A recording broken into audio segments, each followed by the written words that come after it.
Hi everyone, and welcome to another episode of our EU Clouds UC Across the Cloud series, which is basically the space where we open the floor to EU Clouds UC members to share firsthand a bit of their experience in joining the codes ecosystem as well as going through its adherence process. My name is Gabriela Mercuri. I'm Managing Director of Scope Europe, and for those who aren't familiar with us, Scope Europe is the accredited monitoring body of the EU Clouds UC as well as its secretariat. And today for this episode, I'm thrilled to be talking to the team of Epignosis. So a very, very warm welcome to Data Protection Officer Theoni Velkou. Welcome, Theoni. Thank you so much. Thank you so much, Gabriela. And Information Security Officer Dimitris Damaskos. Thank you, Dimitris. Thank you for having me.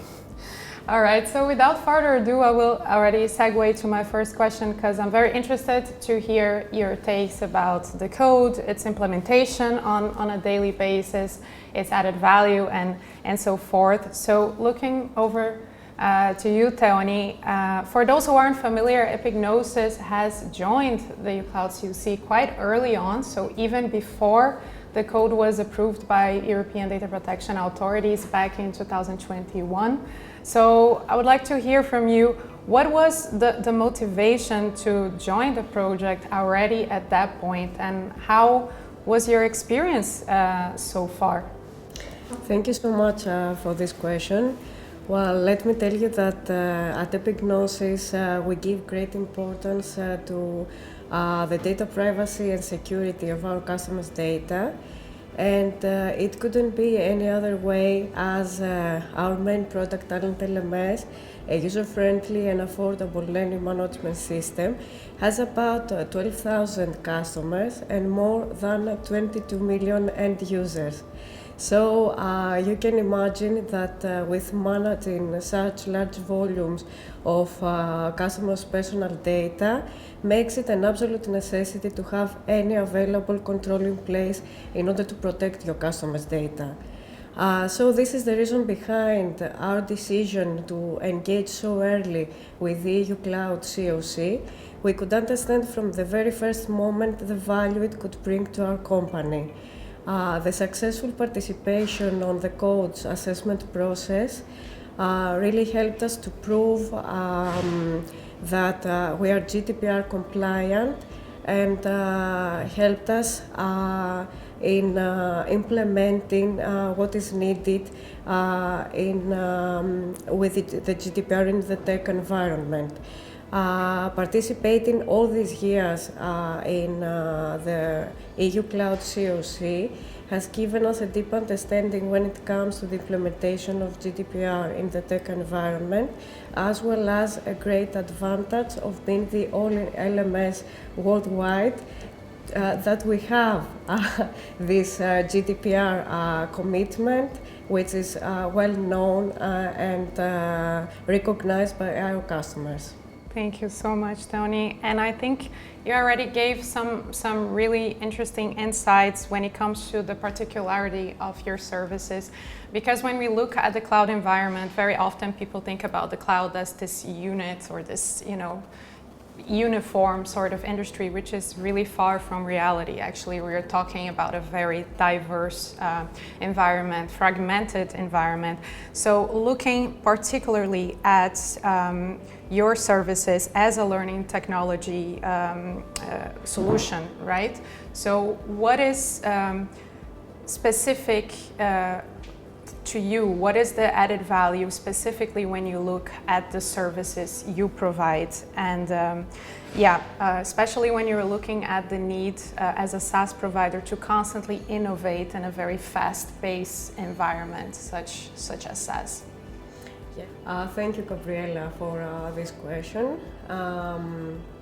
As already mentioned, Epignosis and Talent LMS, as a provider of learning management systems, we face many unique compliance challenges, such as managing large volumes of customers' data across global users and ensuring secure data transfers across regions. Our customer base spreads across many regions apart from Europe, such as US, Asia, and Australia. So for us, the EU Cloud COC is the most valuable compass to navigate us in this complexity of regulations, directives, and laws. It gives us simple and useful steps tailored to the cloud environment. So this is really, really important. And with the EU Cloud COC, we have the opportunity to tell our customers that we're not just committed to the GDPR, but we actually prove it. So industry-specific solutions like the EU Cloud COC are truly valuable because they bridge the gap between the legal requirements and the real-world operational needs of the tech world. So it helps us to innovate without needing to compromise when it comes to to privacy. So this is really, really important to this constantly changing environment. Thank you, Theoni. And I really like how you've said that the code is sort of it is a valuable compass, because I really like the phrasing, the way you put it. And if you don't mind, I'm going to steal it, because that was exactly the intention. That was the goal, to have this tailored solution, this tailored guidance for GDPR implementation across the entire cloud environment. So with that in mind, and also looking at this regulatory complexity that you have mentioned, I would like to turn to Dimitris to get his input on how it is to keep up on the day-to-day basis with growing obligations, both on the privacy as well as on the security side. Well, Gabriela, I used to be a data protection officer, and now I am an information security officer, so I had to learn a lot about regulation on both industries. And I can tell you that cybersecurity frameworks are as many as data protection ones, but there is a lot of overlap there. And that is because everybody in our profession knows what needs to be done to put out a service on the internet that's secure, like firewalls and networking and encryption at rest and in transit. And everybody knows what a company needs to do to protect itself from data leaks, like enforcing complex passwords, MFA, raising awareness. So this actually reflects on all of those frameworks. And as we saw, for example, for the most recent one, the NIS2, we realized that we already comply with all of their controls before the directive was out, and we just had to make sure that we comply, which was nice, actually. But I believe that this will be the case for data protection regulations as well. Over the time, maybe silently, everybody will agree what needs to be done for a software to be respectful of its users' data. And all regulations will reflect that, not just the European ones. Thank you, Dimitris. And I mean, it's really, really great to get the perspective of someone who has worked on both sides, right? It's quite valuable, especially because we do know that data protection and cybersecurity, they walk hand in hand. However, operationally and in practice, we see that they are very often artificially separated. And this is a huge challenge, right? Because there are so many overlaps, and it's very important to leverage existing efforts instead of always trying to reinvent the wheel. So based on that, the EU Cloud COC has a mapping to internationally recognized standards, IT security standards. And the idea there was exactly that, to make sure that companies could leverage existing effort, especially those companies that don't have a gigantic compliance department and need to make sure they operate efficiently in such a complex regulatory landscape, right? So against this background, could you give me your perspective on how helpful it is to have such a mapping while implementing a data protection compliance tool such as the EU Cloud CUC? Well, this is why I like the EU Cloud Code of Conduct. Even though GDPR does have a lot of information security controls, when we had to talk with our auditor, we showed our ISO 27001 and ISO 9001 controls, and we didn't have to recreate them from scratch, which was a nice thing to do. But you know, at the moment we see a trend of deregulation, and especially from the US administration focusing on efficiency, which means that widely recognized security standards may not be that widely recognized in the future.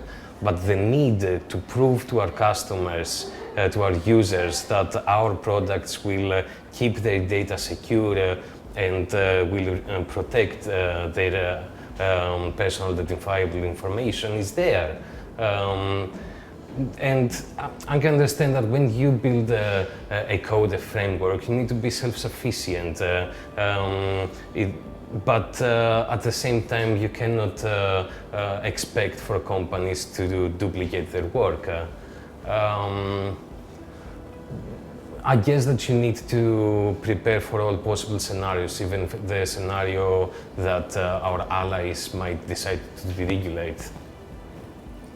Thank you, Dimitris. And you brought up a very important point, which is exactly how helpful it is to have a solid standard that can basically remain a reference despite of political cycles. So to make sure that we solidify a certain set of technical and organizational measures that properly protect these fundamental rights. So yeah, with that being said, I think we are almost running out of time, but I would still like to ask one final question to both of you, if you don't mind, which is related to the scope of the code, basically. So the idea was from the beginning to be as comprehensive as possible. So the code covers Article 28, so all of the processors' obligations under GDPR, and it also covers all cloud service layers. So from infrastructure as a service through platform as a service, all the way to software as a service. And this approach was exactly to make sure that we were able to have a comprehensive solution for this diverse environment that is the cloud, and yet tailored enough, right? So it's a difficult balance to strike, but I think we found a very good solution there. And against this background, I wanted to hear from you, what do you think is the added value to have such a comprehensive, scalable solution, such as the Cloud CUC, which can be implemented by companies of all sizes? Well, Gabriela, as you know, as I'm fairly new in the role of DPO, to be honest, less than a year, the EU Cloud CUC is my handbook, my reassurance that we have everything in place. So scalable solutions like the EU Cloud CUC are essential because they make high standards of data protection accessible to all kinds of companies, no matter their size. And they're not addressed only to large companies with dedicated compliance teams. So this strengthens overall the cloud ecosystem, and everyone can benefit from it, from providers up to the end users. So the EU Cloud CUC helps even established and emerging companies to be able to showcase their commitment to the GDPR and This gets us to the most profound conclusion that compliance isn't just a matter of resources, but of transparency and responsibility. Yeah, you know, nowadays it's easier to create software as a service than ever before, especially with the rise of AI. And we have actually seen for the past, I don't know, 4 years, a surge in new companies, which is a great thing. But a new company first needs to focus on building up their product and catching up with their competitors. And privacy might be their priority, but I cannot take the word of a salesperson that their product is secure. I need to have some kind of reassurance. So if we need to purchase a service, a tool for talent LMS, for example, even though there might be a small, cheap, specialized solution for us, we're probably gonna go with like a bigger, more expensive solution just because we cannot take the risk. This is why we like specifically EU Cloud Code of Conduct, because when we first got it back in 2019, we were a company of less than 100 people. But we were able to talk with the auditors. We didn't need the whole privacy team that we have now, which is comprised with legal and cybersecurity and compliance. Having this scalable solution, especially for small companies, is something that will help out innovation in Europe, because for a small company, a framework like this is not just an audit. It can be like a consultancy on how to build a good and lasting company. Thank you so much, Dimitris. And I think the testimony from both of you, when you look at how this has been implemented, when you talk about a guidebook and so forth, and your growth trajectory as well as a company, I think those really attest to the added value, to the success of this particular initiative, and how it can be helpful in so many different scenarios, and that was the goal from the beginning, as I mentioned. So thank you so much for sharing your experience with us today, for welcoming me here. It has been an absolute pleasure. And to our audience, if you want to learn more about the EU Cloud CUC, about Scope Europe as its dedicated monitoring body, do not hesitate to check our websites. There are contact forms out there, and you can reach out to us fairly easy. Thank you so much for joining us today, and look forward to seeing you in the next episode.